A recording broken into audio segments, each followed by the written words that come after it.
Gubernur Aceh Nova Iriansyah meminta bupati dan wali kota di seluruh Aceh untuk memperkuat pelaksanaan pemberlakuan pembatasan kegiatan masyarakat atau PPKM dalam level mikro. Hal tersebut sangat penting dilakukan mengingat angka kasus COVID-19 di Aceh mengalami peningkatan.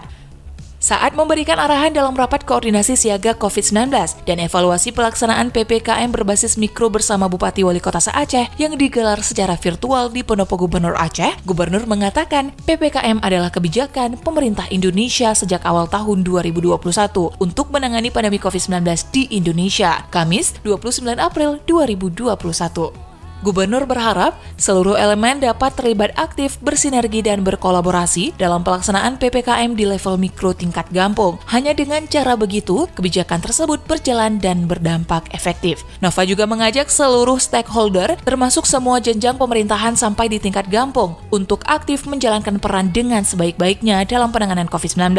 Ia meminta tugas tersebut dioptimalkan agar angka COVID bisa diturunkan. Pangdam Iskandar Muda Majen TNI Ahmad Marzuki mendukung penuh upaya penanggulangan COVID-19 di Aceh. Kini pihaknya juga sedang menggencarkan penyelesaian vaksinasi di kalangan TNI. Sementara itu, Wakapolda Aceh Raden Purwadi mengungkapkan terjadinya lonjakan kasus COVID-19 di Aceh tidak terlepas dari ketidakpatuhan masyarakat terhadap protokol kesehatan. Bahkan masyarakat tetap ingin melakukan mudik meski pemerintah sudah menerbitkan larangan. Dalam kesempatan tersebut, Raden merekomendasikan agar semua pihak secara terpadu melakukan kegiatan pendisiplinan protokol kesehatan dan melakukan pembinaan terhadap masyarakat. Selain itu, menurut dia, penegakan hukum terhadap pelanggar protokol juga perlu dilakukan untuk mengoptimalkan kepatuhan masyarakat dalam mendukung pencegahan COVID-19.